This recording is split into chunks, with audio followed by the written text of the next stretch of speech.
biex insir plejer tajjeb, irrid nagħmel training sew. U niekol li suppost. X'għandi niekol qabel immur training?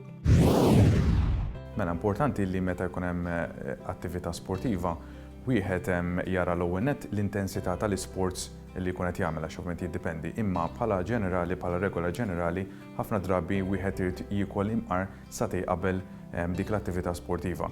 Dak il-kunċett li ngħidulu ħafna drabi l-carbohydrate loading. Issa l-ammont ta' dawn il-karboidrati li wieħed irid jieħu qabel l-sports. Ovvjament huwa jiddependi fuq l-intensità u x'tip ta' sports li qed jagħmel. Ovvjament kif nafu hemm ħafna sports differenti u għalhekk wieħed irid iqis dak it-tip ta' sports u l-intensità għal ma sejjer. Ma ġenerali satej qabel huwa importanti li wieħed jiekol. Biex wieħed jagħmel l-isport, wieħed għandu bżonn ta' ħafna enerġija li tiġi mill-ikel. B'hekk importanti li wieħed jiekol kif, kemm u fix ħin suppost. Wara t-taħriġ jew wara xi kompetizzjoni, wieħed x'għandu jiekol u għaliex. Bħalma għadna qabel wieħed huwa importanti li jkun qabel l-isports u anki waqt l-isports. Ovvjament meta jispiċċa l-isports wieħed għandu jerġa' jiekol huwa importanti ħafna. It-tip ta' ikel tajjeb importanti li jkun hemm xi sors ta' karboidrati ġo ħafna drabi għandna l-kunċett li importanti biss li jkun proteins tajjeb jew proteini biss, imma l-karboidrati huma importanti. U raġuni hija sempliċi ta' kif taħdem il-fiżjoloġija tal-ġisem illi l-stores tal-karboidrati li huma maħżuna ħafna drabi fil-muskulatura u fil-fwiet, dan minħabba l-attività tal-isports ħafna drabi dawn jittieħdu kollha. Għalhekk importanti li wieħed kif ngħidu bl-Ingliż replenishes tajjeb jerġa' jitfa' dawn il-karboidrati lura. L-ammont u kemm wieħed jieħu ovvjament jiddependi fuq l-intensità tal-isports. Il-muskoli huma importanti ħafna fil-ħajja tal-isportivi u hawnhekk jidħol ħafna l-bżonn li wieħed jikkonsma l-proteini. Meta persuna tkun għaddejja minn perjodu ta' injury u meħtieġ li jiżdied il-konsum tal-proteini ħalli l-muskolu ma jitlifx mis-saħħa tiegħu.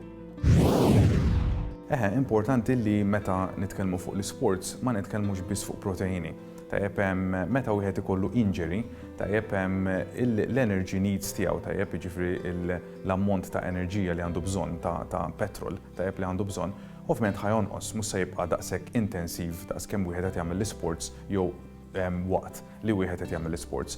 Għalhekk hemm importanti li wieħed ikollu konsulta tajjeb ma' sports dietitian, ma' sports nutritionist biex wieħed jiddiriġih għal waqt il-perjodu tal-injury tajjeb kemm jerġa' jnaqqas blura l-ammont ta' kaloriji, l-ammont ta' proteini fid-dieta tiegħu. Ovvjament dan jiddependi ħafna x'tip ta' injury qed issir u kemm twila l-injury u x'tip ta' injury jsir. Tajjeb ovvjament hemm id fit ukoll mat-tabib li jkun qed isegwi il-persuna wieħed ikun jista' jiddiriġi l-isportiv tajjeb hemm x'tip ta' ikel irid innaqqas u l-ammonti li jrid innaqqas. Li wieħed jiekol bilanċjat u li jagħmel l-eżerċizzju fiżiku huma ż-żewġ fatturi prinċipali biex wieħed ikun b'saħħtu. Minkejja dan iżda l-isportivi xorta waħda għandhom bżonn li jkollhom linji gwida dwar x'għandhom jieklu ħalli bekk ikollhom l-enerġija meħtieġa.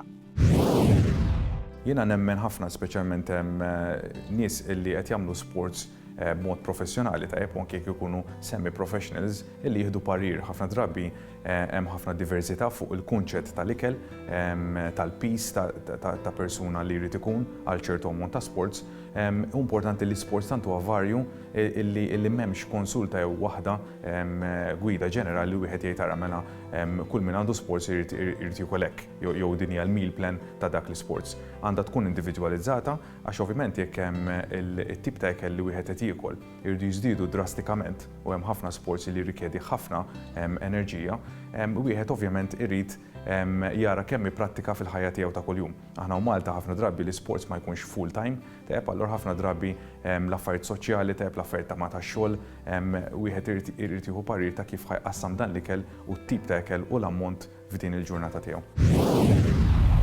Tikka aktar dwar saħħtek.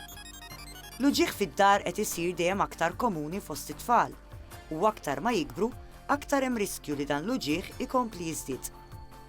Jidher li sakemm jilħqu l-adolescenza, 2 minn kull 5 tfal ikunu sofrew minn dan it-tip ta' uġigħ.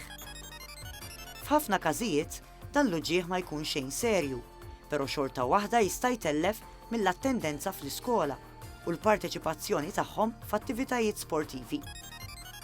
Huma diversi l-fatturi li jistgħu waslu għal dan l-uġigħ, fosthom strapazz waqt xi attività fiżika, uġigħ marbut mal-iżvilupp, kif ukoll każijiet fejn ikun hemm uġigħ fid-dar spiss fil-familja.